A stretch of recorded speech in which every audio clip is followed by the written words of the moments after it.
지난주에는 화해에 관련된 말씀을 드렸고요. 오늘은 연보에 관한 말씀이 되겠습니다. 예수님 탄생하시고 한 50년경에 이 중건동 지방에 극심한 기근이 있었다고 합니다. 그 기근의 원인은 그 가뭄이라고, 아주 혹독한 가뭄이라고 그렇게 학자들이 추정을 하는데, 그러자라도 그 당시에 그 핍박 때문에 어려움이 많은 그런 상황인데, 설상가상으로 이 가뭄까지 있어서 기근으로 많은 어려움이 있었습니다. 특별히 그 예루살렘 교회가 그 어려움을 집중적으로 받게 됐습니다. 왜냐하면 이 당시에는 아주 기독교에 대한 박해가 최고로 당에 달했다고 할 정도로 그렇게 어려운 때인데, 그것만 하더라도 너무 견디기 어려운 건데 거기다가 이런 기근까지 생기니까 얼마나 어려웠겠습니까? 물론 경제적으로는 말할 것도 없고요. 그래서 영적으로, 정신적으로, 또 심리적으로, 경제적으로 저들을 도와야 될 필요가 있는데, 그래서 벌써 이제 그 모교회를 향한 그 지역 교회들이 많은 구제의 연보가 있었습니다. 그래서 이제 바울 사도께서 고린도 교회도 이 연보에 참여하도록 하라, 그런 권면의 말씀이 되겠습니다. 사실은 고린도 교회가 더 일찍, 다른 교회보다 더 일찍 시작을 한 것으로 볼 수 있는데 끝마치지를 못했어요. 그래서 이거를 마무리를 잘 하라고 그렇게 구체적으로 말할 수가 있겠습니다. 바울 사도가 이제 그 고린도 교회의 구제, 사랑의 구제 동참을 호소하면서 예를 들었던 것은 마게도냐의 교회들이었습니다. 이 마게도냐 교회는 마게도냐 지역에 있었던 교회들의 그 모범적인 연보 태도를 말하는 건데, 마게도냐는 아는 분은 아는 것처럼 발칸 반도에 있었던 그런 교회들이었습니다. 빌립보라든지 또 데살로니가라든지 베레아라든지 이런 교회들이 마게도냐에 위치해 있던 교회들인데, 이런 교회들은 벌써 헌금을 마쳤거나 전달을 했거나 그렇게 했습니다. 그래서 이들의 모범적인 태도를 좀 본받아서 이 고린도 교회도 이 하나님이 기뻐하시는 사랑의 연보에 참여하라, 그런 말씀이 되겠습니다. 우리가 여기서 주목해야 될 말씀은 뭐냐면은 바로 이 사랑의 연보에 참여하는 것이 은혜가 된다는 것이죠. 고린도후서 8장 1절에 형제들아, 하나님께서 마게도냐 교회들에게 주신 은혜를 우리가 너희에게 알리노니, 마게도냐 교회들에게 은혜를 주신 것을 너희가 이제 알기를 원한다. 은혜를 받았다니까 저들이 구제, 사랑의 구제 연보에 참여하면서 하나님 많은 복을 주셨다고 하는 그런 내용이 아니고요. 그거는 물론 이제 나중에 되어진 일인데, 그 연보에 참여하는 그 자체가 은혜라는 겁니다. 2절에 이제 좀 더 이제 그게 왜 은혜가 됐느냐, 이제 은혜 되는 이유가 말씀이 나오는데요. 환난의 많은 시련 가운데서, 환난의 많은 시련 가운데 그들의 넘치는 기쁨과 극심한 가난이 그들의 풍성한 연보를 넘치도록 하게 하였느니라. 이게 은혜라는 거예요.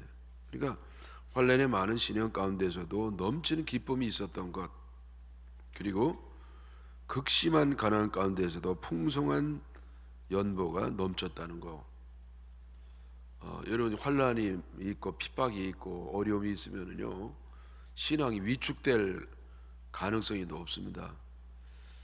그래도 웬만해야죠. 너무 극심한 환난 그리고 핍박과 괴로움이 있고 하면은요, 믿음도 떨어져요. 근데 이들은 그 가운데서도 넘치는 그냥 보통 기쁨이 아니고 의무적인 기쁨이 아니고 넘치는 기쁨이 있었다는 것이죠. 어떻게 이럴 수가 있죠? 네?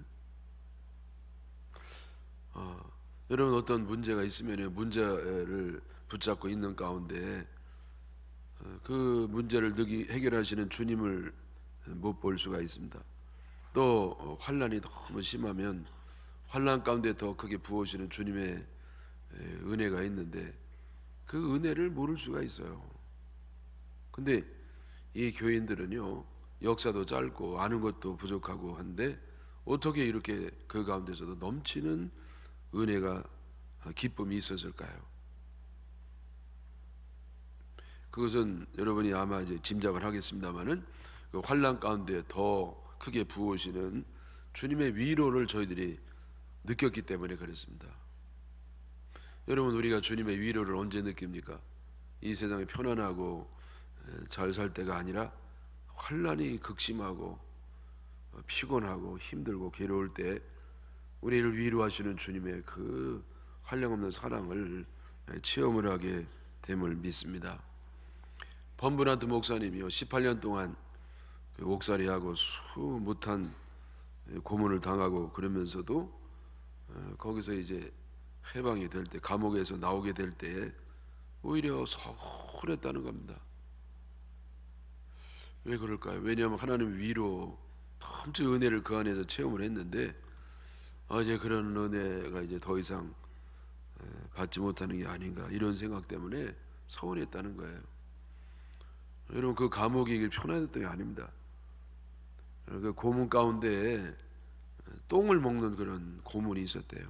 그래 너무 힘들어가지고 나중에는 우리 똥을 먹게 해달라고, 내가 내 똥을 먹게 해달라고 그렇게 하소연을 할 정도로 그렇게 어려움이 많았는데 그들의 고난이 극심했지만은 그러나 하나님이 위로를 주시는 그 위로 때문에 이 범브라트 목사님은 오히려 감옥에서 나오는 것을 서운하게 여기는 참 아이러니컬한 은혜를 제가 읽어본 적이 있습니다. 제가 이 암 수술하고 병원에 있으면서요, 저도 비슷한 뭐 그 정도는 아니지만은 아주 조금 은혜를 받는 게 뭐냐면은 너무 행복했어요. 왜냐하면 하나님 저를 꼭 안고 있는 것 같습니다. 하나님 꼭 안고 있는. 그래서 저는 지금 생각해봐도 그때보다도 행복한 적은 없는 게 아닌가 이렇게 기억이 될 정도로 환난과 시련 가운데서 넘치는 기쁨을 얻는 체험을 아주 조금이라도 하게 되었습니다. 또 여러분, 이 마게도니아 이 교인들이요, 어떻게 또 그 극심한 가운데서 풍성한 연보를 넘치도록 하겠습니까? 아무래도 좀 뭔가 좀 있어야 주님께 드릴 수 있는 것인데 그렇게 없는 가운데도 주님께 넘치는 풍성한 연보를 드릴 수 있었던 것은 이유가 뭐냐? 있어서가 아니고 주님을 뜨겁게 사랑하기 때문에. 여러분, 그 어려운 가운데서도 연보를 넘치게 드리는 것은 주님을 사랑하는 그것이 아니면 설명할 수가 없습니다. 사랑하면은요, 물질이 가요. 뭐 많은 게 아니라 할지라도 객관적으로 얼마냐 그게 중요한 게 아니라 최선을 다해서 물질이 갑니다. 왜? 사랑하니까. 그래서 여기 이제 3절에 그 말씀이 나오죠. 내가 증언하노니, 이건 분명히 내가 이걸 확실히 내가 증언한다. 뭘 증언하느냐? 그들이 힘대로 할 뿐 아니라 마게도냐 교인들이죠, 힘대로도 했고 힘에 지나도록 자원해서 했다. 힘에 지나도록. 그렇죠. 그리고 이제 5절에요. 그러면 그들이 왜 그렇게 힘에 넘치는 물질을 주님께 드릴 수 있었느냐? 5절에요. 우리가 바라던 것뿐만 아니라 그들이 먼저 자신을 주께 드리고 또 하나님의 뜻에 따라 우리에게 주었도다. 먼저 자신을 주께 드린 거, 여기 비결이 있습니다. 그래서 저들이 주님 앞에 드린 거는 물질뿐만이 아니에요. 물질이 아니라 오히려 저기 자신들을 주님 앞에 먼저 드린 겁니다. 주님이 우리에게 원하는 건 물질이 아닙니다. 여러분, 주님은요 천지를 지으신 분이고 주님은 우리의 도움을 받을 분이 아니에요. 주님 우리 도움을 뭐 받을 필요가 뭐가 있겠어요? 천지를 만드시고 전능하신 하나님이신데, 그 주님은 우리의 물질을 그걸 받기를 원하시는 것보다도 우리 자신을 원하세요. 나를 원하시는 겁니다. 나를 원한다는 건 뭐냐면 마음을 드리는 걸 원하는 것이고, 마음을 드린다는 것은 주님을 사랑하기를 원한다는 겁니다. 사랑은 사랑을 받을 때 완성이 되고 행복한 겁니다. 우리가 하나님께 영광을 돌린다는 표현을 많이 하는데, 뭐 영광을 돌린다는 건 어렵게 생각할 게 아니고요, 영광 돌리는 건 주님을 행복하게 드리는 거예요. 주님이 언제 행복하시느냐, 내가 많은 물질을 드린다고 해서 행복하신 거 아니라 주님을 정말 사랑할 때, 내 전 존재를 주님께 드릴 때 주님이 그때 우리를 통해서 행복을 느끼는 겁니다. 그리고 나도 행복해요. 왜? 주님의 영이 있으니까. 주님의 영이 있는 사람은 주님이 행복함으로 나도 행복한 겁니다. 왜 짜증이 나고 시험이 들고 괴로우고 재미가 없고 그러느냐? 간단해요. 내가 주님께 내 마음을 드리지 않았어요. 내 마음이 딴 데가 있다고. 여러분, 우리가 정말 내 존재를 주님 앞에 던지고 인생을 던질 때에 하나님께서는요, 우리에게 큰 행복을 주시는 줄 믿습니다. 내가 주님께 드려서 나중에 물질을 받아서야만 행복이 아니라, 내가 드리는 자체가 은혜요, 그게 행복인 줄 믿으시기를 바랍니다. 이번에 이제 제가 필리핀 선교팀 단기 선교를 좀 짧게 갔다 왔잖아요. 근데 제가 좀 마음에 감동이 있는 건 뭐냐면은, 우리 선교팀들 가운데서 올 때에, 여러분 우리 부산에 올 때 되게 춥더라고요. 거기는 겨울이 돼서 거기 겨울이 없는데 여름만 있는 데인데 그래도 겨울이 있어요. 겨울이라서 얼마나 온도가 되냐면 섭씨 25도에서 30도 정도 되고, 이 밤에도요, 그 온도는 별로 안 높은데 후덥지근해요. 습도가 높아가지고. 그래서 이 밤에도 선풍기를 틀어놔야 좀 잠을 자는 그런 곳인데, 선풍기가 없으니까 그냥 뭐 견디고 이제 그렇게 하는 건데, 제가 뭐에 감동이 되냐면은 여기 한국에까지 쓰레빠를 신고 오는 겁니다. 몇 분이. 그래서 왜 쓰레빠를 줬냐 그랬더니 거기 신발을 주고 왔대요.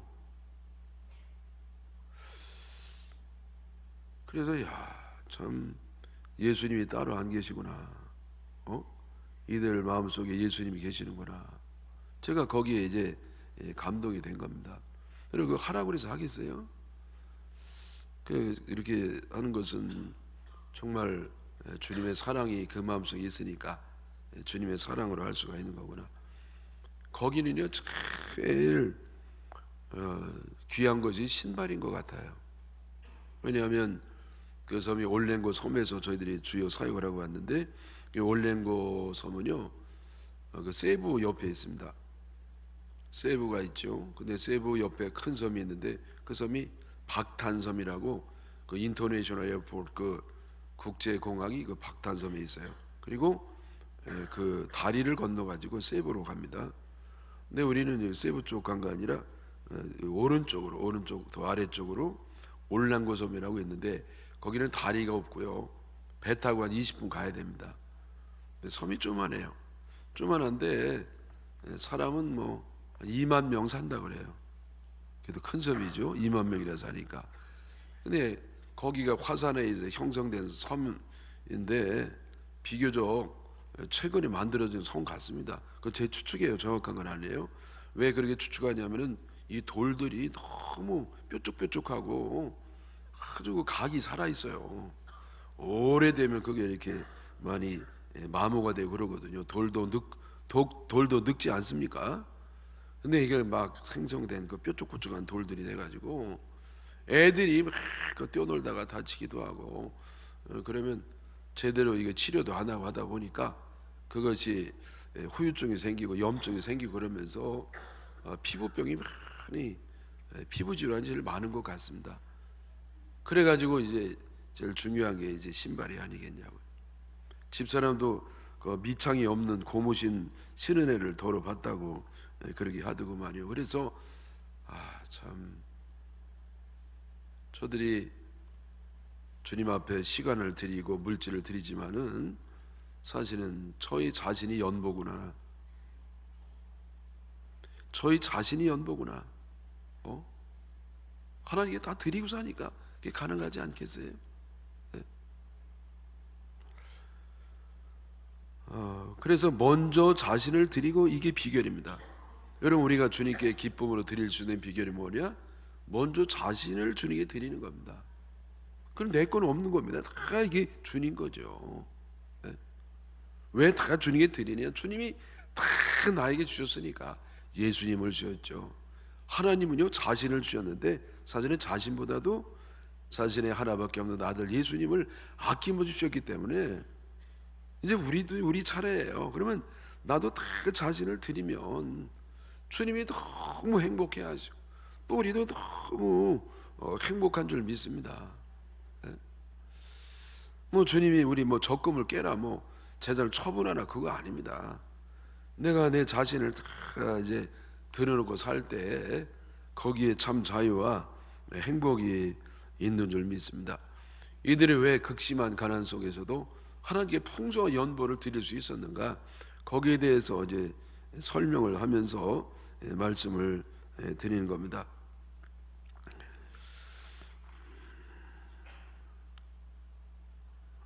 마게도냐 교인들이 자기들의 가진 것들 일부를 드린 것이 아니고 모든 걸 미리 주님께 드려놓고 살았기 때문에 극심한 가난 가운데서도 풍성한 연보가 가난했던 겁니다. 저들은 소유의식을 갖지 아니하고 위탁의식을 가졌습니다.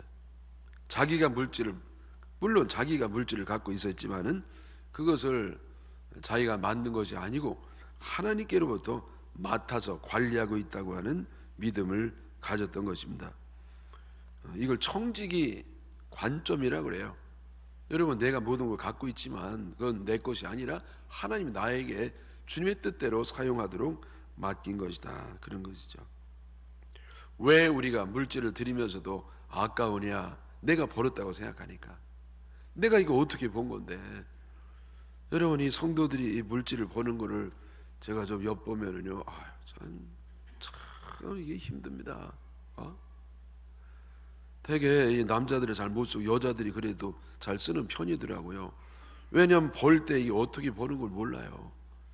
때로는 정말 자존심 상해 가면서도 안 입고 더럽고 매식겁고 아주 치사하고 정말 성질 같으면 때려치고 싶어도 콕 참으면서 하는 게 왜냐? 왜냐하면 그래야 먹여 살리니까. 여러분, 책임감이라는 게 무서운 겁니다. 이게 보통, 이게 물질이 보통이 아니에요. 이런 한 장이 얼마나 귀한 건데. 근데 이거를 하나님 앞에 막 드리는 것이요, 이게 왜 아깝지 않겠어요? 근데 이 아깝지 않은 이유가 뭐냐? 왜냐하면 내게 아니니까. 하나님 주신 건데 아까운 게 뭐, 아까운 필요가 뭐가. 여러분, 내 걸 드려야 아깝지. 주님이 나에게 맡겨주셨다가 필요해 좀 달라고 그래. 드리는데 그게 뭐가 아까워요?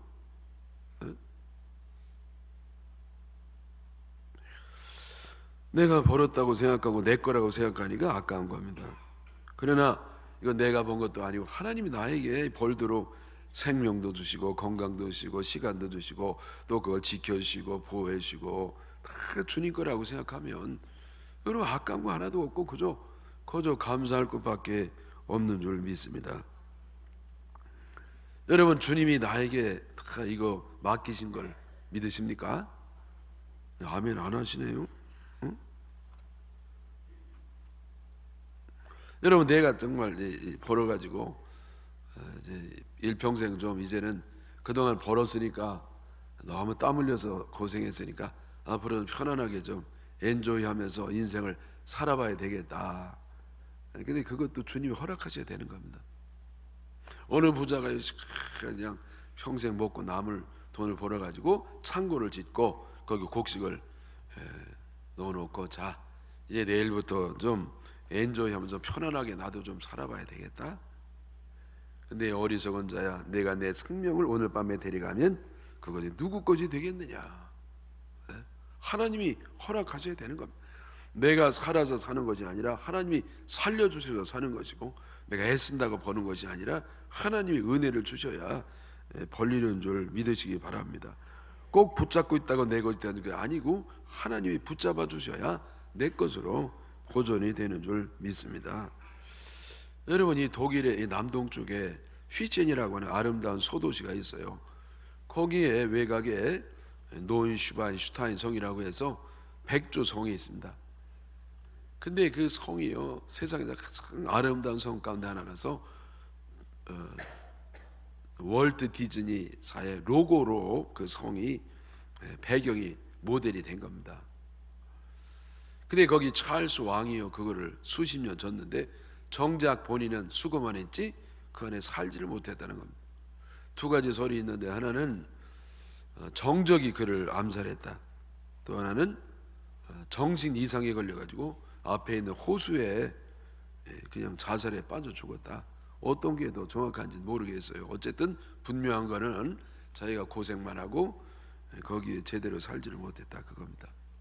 여러분, 우리가 아무리 애를 쓴다 할지라도 하나님 주셔야 내가 누릴 수도 있고 살릴 수도 있고 모든 게 주님으로부터 오는 줄 믿으시기를 바랍니다. 이 고린도 교회는 제가 말씀드린 것처럼 디도를 통해서 이미 구제가 시작이 됐습니다마는 마무리를 못했습니다. 8장 6절이죠. 그러므로 우리가 디도를 권하여 그가 이미 너희 가운데서 시작하였은즉 이 은혜를 그대로 성취하게 하라 하였노라. 근데 마무리를 못했으니까, 여러분, 주님께 약속한 것은요 꼭 지키시기를 축원합니다. 딴 어떤 인간도 아니고요, 하나님께 약속한 건데 하나님 약속을 했으면 반드시 지킬 때에 하나님께서 그에게 은혜를 주시는 줄 믿습니다. 헌금은 단순히 물질을 드는 것이 아니고 하나님을 사랑하는 표현입니다. 보물이 있는 곳에 마음이 있는 것과 마찬가지로 우리 마음이 역으로 마음이 있는 곳에 보물이 갑니다. 여러분, 내가 물질이 있어요. 예를 들어서 100만 원이 있단 말이에요. 그러면 이 100만 원이 쓰는 곳에 내 마음이 가는 곳에 우선적으로 쓰고 많이 씁니다. 내가 세상을 사랑하면 세상에 우선적으로 쓰고 많이 가고, 향락을 좋아하면 향락에 우선적으로 많이 쓰고, 주님을 사랑하면 주님께 우선적으로 많이 갑니다. 그래서 웨슬레는 그런 말을 했습니다. 주님께 드릴 수 없는 신앙은 그 신앙의 진정성을 의심해 봐야 된다. 왜? 여러분, 이 마음에 물질이 가는 거니까. 하나님 앞에 내 생명도 주님 것이라고, 내 목숨도 주님 것이라고 고백을 하면서도 실질적으로 갈 수가 없다면 그것은 주님을 사랑하는 게 아니고 믿음이 있다고 볼 수가 없다는 거예요. 물론 어려워서 못 가는 사람은요, 주님이 더 큰 사랑으로 위로해 줄 겁니다. 그러나 드릴 여유가 있지만 가지 않는 것은 뭔가 주님보다도 우선순위가 있기 때문이 아니겠습니까? 또 왜 우리가 사랑을 못하느냐? 희생을 하지 못하니까. 사랑은 희생을 전제로 하는 겁니다. 왜 사랑을 못하느냐? 왜 말로만 사랑이냐? 희생을 못하니까.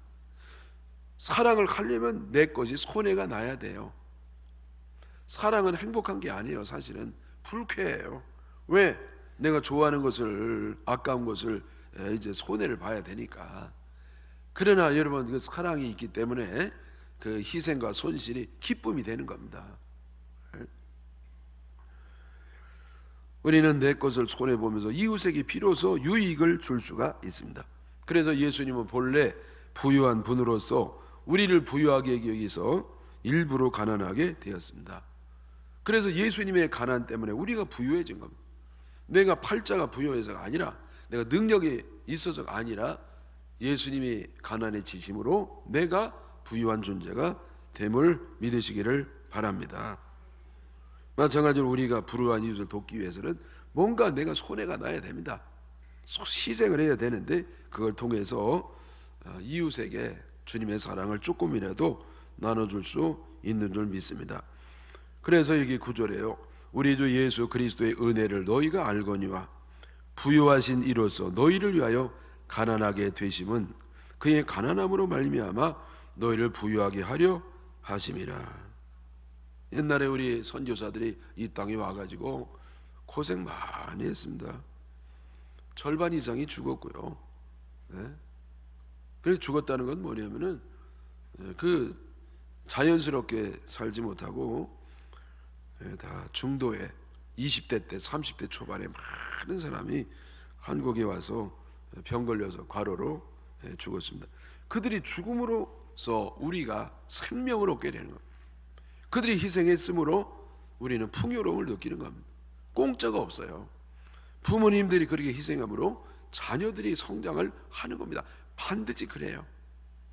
여러분, 우리나라가 이만큼 번영한 것도 우리가 능력이 많아서도 되지만은 더 근본적인 이유가 뭐냐?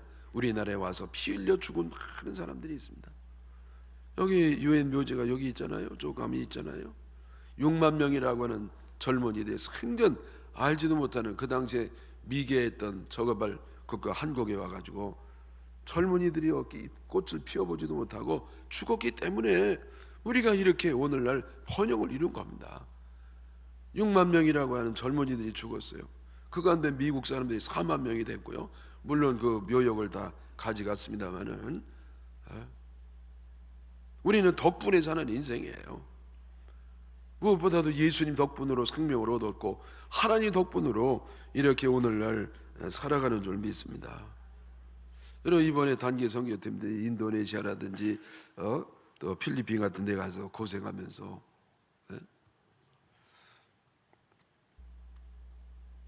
이 팀장님이 그 선교회관에 뭐 있을 거 다 있다고 뭐 다 돼 있다고 그래서 그런가 갔더니 아이고 그렇게 뭐가 그래요. 물론 그 주변에 비하면은요 대호와 저택 왕궁이에요. 근데 뭐 우리나라 살던 전에 가면 아이고 얼마나 불편한지. 또 뜨거운 물이 안 나오니까. 아니 뜨거운 물이 문제가 아니라 물이 참 귀하니까요. 여러분 그 물천지 나라에서 이 물이 귀하다는 게 그게 이제 저개발 국가의 문제점이 아니겠어요? 정말 물이 필요해. 이 후덥지근하니까 자꾸 이걸 좀 식히고 시원하게 하고 깨끗하게 하게 되는데 이 물이 부족하단 말이에요. 데울 물이 어디 있어요? 거울도 없는데. 거울이 없으니까 그냥 면도를 이게 제가 제대로 면도를 오늘 하고 나왔는데 이게 어떻게 된 건지 말이요. 선풍기도 없어가지고 그냥 잠도 못 자겠고. 여러분 이건 고생도 아니에요. 너무 호화로운 얘기인데 어쨌든 그 옛날에 선교사들이 오고 군인들이 오고 많은 사람들이 그 고생하면서 오늘날 우리들에게 은혜를 준 줄 믿습니다. 여러분 이 부유한 사람이 항상 부유하라는 보장은 없지 않습니까? 보장은 없어요. 가난해질 수도 있습니다. 근데 이 부유할 때 남을 좀 도운 사람은 하나님의 그 도움을 받을 염치가 있을 겁니다. 근데 이 부유할 때 그래 하나도 돕지 아니하고 자기 배만 불리고 자기 쾌락을 위해 쓴 사람이 있다고 하면 어떻게 하나님께 도움을 무슨 염치를 받을 수가 있겠습니까? 그래서 여기 14절에요.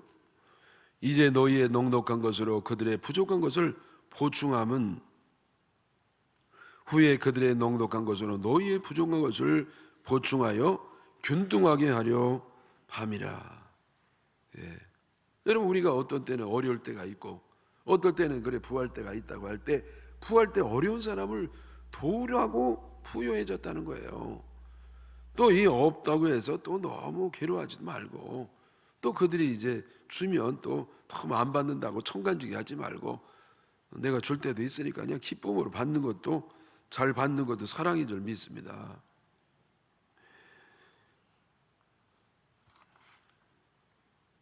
많이 거둔 자가 적게 거둔 자에게 주면 남지 않습니다. 또 적게 거둔 자가 받으면 모자라지 않습니다. 15절이죠. 기록된 것 같이 많이 거둔 자도 남지 아니하고 적게 거둔 자도 모자라지 아니하였느니라. 이거는요 출애굽한 이스라엘 백성들이 출애굽 생활하는 가운데 만나를 먹고 산 이야기 가운데 하나입니다. 하나님은 매일 만나를 주시는 겁니다.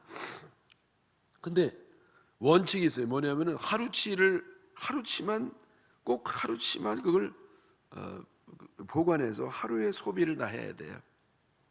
만약에 욕심 사나워 가지고요 그냥 막 많이 거두면은요 주변에 피해를 준다고.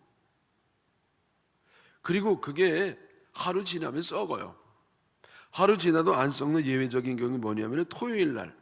왜? 안식일 날 주우면 안 되니까. 네? 그러니까 그때 이제 하나님이 이틀째를 이제 줘도 썩지 않아요. 근데 매일매일 딴 날은 이제는 그날 것 하루치만 있고 나머지는 아무리 싸놔도 썩는단 말이에요. 그래서 주라는 거예요. 어떤 사람 힘이 많아가지고 욕심 많아 막 거둔 사람도 있지만은 어떤 힘이 약하고 병들거나 여러 가지로 부족한 사람은 그게 부족하니까 많이 거둔 사람이 좀 주라 이거예요. 그래서 많이 거둔 사람도 모자라지 아니 남지 아니하고 적게 거둔 사람도 그런 대로 먹고. 네? 그리고 이것을 사회주의라고 생각하면서 사회주의의 어떤 철학적 기반으로 삼는 것은 무리가 있습니다. 언뜻 보면 사회주의. 여러분 그래서 성경 보면 사회주의의 그 보고처럼 착각을 할 수가 있습니다만은 사회주의라기보다는 예수님의 정신이에요. 여러분이 다 아는 것처럼 이 세상의 경제를 버팅하는 두 가지 철학이 있는데 자본주의와 사회주의입니다. 이 자본주의는 자유를 극대화해요. 그 자유를 많이 신장시켜서 시장 경제, 그러니까 국가에서 강제적으로 통제하지 아니하고 맡겨서 자유를 주면 성장이 일어나고 부해진다는 거예요. 근데 사회주의는 뭐냐면은 뭐가 그러냐?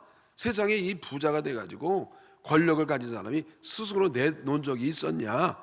그러니까 부자권은 뺏어야 된다. 왕권도 뺏어야 된다. 근데 누가 뺐느냐?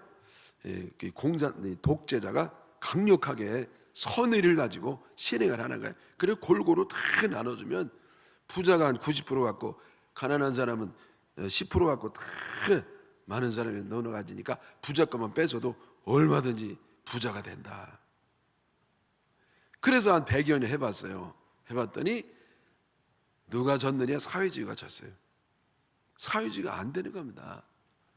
이론은 그럴듯한데 여러분 이론은요 자본주의가 사회주의 못 이겨요. 그래서 사회주의자들이요 자본주의는 저절로 망한다 그래요. 저절로 빈익빈 부익비 때문에 망할 수밖에 없다. 근데 지들이 망한 거예요. 사회주의자가. 왜 망합니까? 왜냐하면 그 속에 있는 인간의 죄성을 간과한 거예요. 인간은 얼마나 죄가 많은 존재입니까? 탐욕이 있죠. 정욕이 있죠. 이기적이죠. 그래서 여러분 골고루 잘 산 게 아니라 결국은 왕권이요 공산권으로 넘어간 뿐이에요. 오히려 더 가난해진 겁니다. 그래서 사람들이 늦게 깨닫고요. 이거 그리고 그냥 거의 넘어졌고 저 북한하고 쿠바인가 그거밖에 안 남았어요. 그래서 여러분 우리는 사회주의가 이상적이 아니에요. 사회주의는요 오히려 더 사람들을 이렇게 가난하게 하고 괴롭게 하는 자유를 박탈하는 그런 문제점이 있습니다. 그러면 자본주의가 이게 해결책이냐? 그것도 아니에요. 여러분 인간의 제도 가운데 완벽한 건 없습니다. 어떤 제도를 한다 할지라도 완벽이 없어요. 말씀드린 것처럼 자본주의의 문제점이 뭐냐? 빈익빈 부익빈 현상이라고. 근데도 여러분 이 자본주의가 이런 대로 유지해 가는 이유가 뭐냐면은 그 가운데에 기독교 신앙이 들어가서 그 신앙이 생활화가 된 것은 생활화가 될 때에 부자들이요 내놔요. 여러분 그래서 서양의 기독교 국가에서는 부자들이 이렇게 돈에 전하는 것이 풍토가 돼가지고 그러면서 이렇게 좀 살만한 세상이 되는 게 아니겠습니까? 그래서 여러분 이건 뭐냐 하면 부자들이 자발적으로 사랑을 가지고 그들에게 주라는 겁니다. 이 사회주의가 뭡니까? 여러분 사회주의 가운데 극단적으로 가지고 공산주의인데요. 공산주의는 문자 뜻은 사유재산을 인정하지 않는 거예요.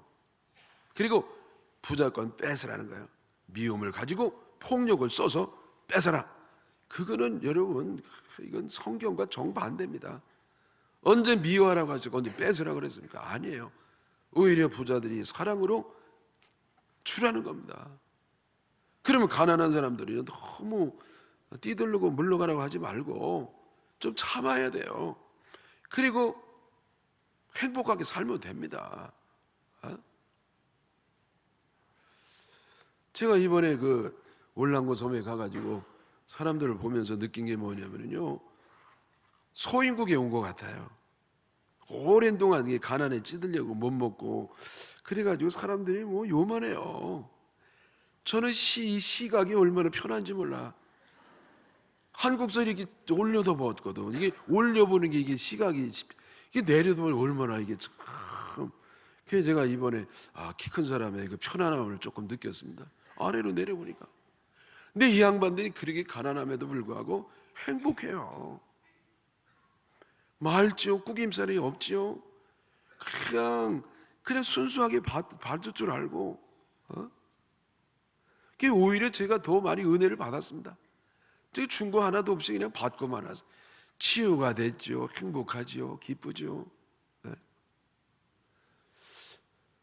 여러분, 부자들이 누가 자발적으로 줄 수 있습니까? 예수님의 정신이 그 안에 있어요. 예수님이 그 안에 있는 사람만 그것을 할 수가 있는 겁니다. 누가 가난하면서도 행복하게 살 수 있습니까? 예수님이 그 마음에 있는 사람이. 예수님 마음에 있는 사람은 그냥 행복하게 감사하면서 살 수 있는 겁니다. 네? 그래서 예수님만이 해결인 줄 믿습니다. 시스템이 해결이 아니에요. 물론 시스템이 합리적으로 자꾸 바꿔가야 되는데 그것만 가지고는 안 되는 겁니다. 껍데기잖아요. 그 안에 예수님이 있고 예수님 정신이 있을 때에 그런 대로 우리가 살만한 세상이 이루어지는 줄 믿습니다. 여러분, 이와 같은 은혜가 우리 모두에게 임하시기를 주님의 이름으로 축원합니다.